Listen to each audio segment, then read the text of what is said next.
অবৈধ কয়লা পাচার রুখতে জেলা পুলিশের বড় সাফল্য, আটক একজন। খয়রাশোল থানার পুলিশ 16 মে গভীর রাতে প্রায় 1টা নাগাদ অবৈধ চুরি করা কয়লা বোঝা একটি লরি আটক করেছে। সূত্রের খবর, একই সাথে গাড়ির ভেতরে থাকা এক ব্যক্তিকে গ্রেফতার করা হয়েছে।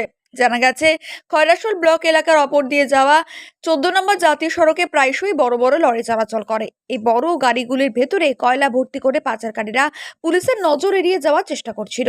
তবে খয়রাশোল থানার পুলিশ তাদের সেই কৌশল ব্যর্থ করে দেয়।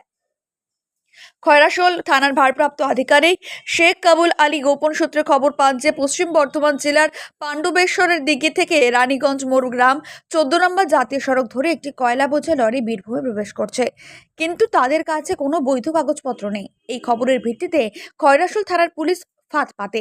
ভীমগড় এলাকার লরিটি প্রবেশ করা মাত্রই মোবাইল ভ্যানে টহলরত পুলিশ পাইগড়া মোড়ের কাছে গাড়িটিকে আটক করে এবং গাড়িতে থাকা ব্যক্তিদের কাছে বৈধ কাগজপত্র দেখতে চায়, কিন্তু তারা কোনো কাগজপত্র দেখাতে না পারায় পুলিশ গাড়ির সহ এক ব্যক্তিকে আটক করে।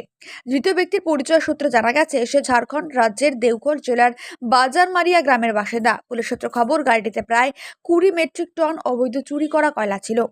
পুলিশ সূত্রে আরও জানা গেছে, শুক্রবার ধৃত ব্যক্তিকে দুবরাজপুর আদালতে তোলা হবে এবং তদন্তের স্বার্থে তাকে 7 দিনের জন্য নিজেদের হেফাজতে নেওয়ার আবেদন জানানো হবে।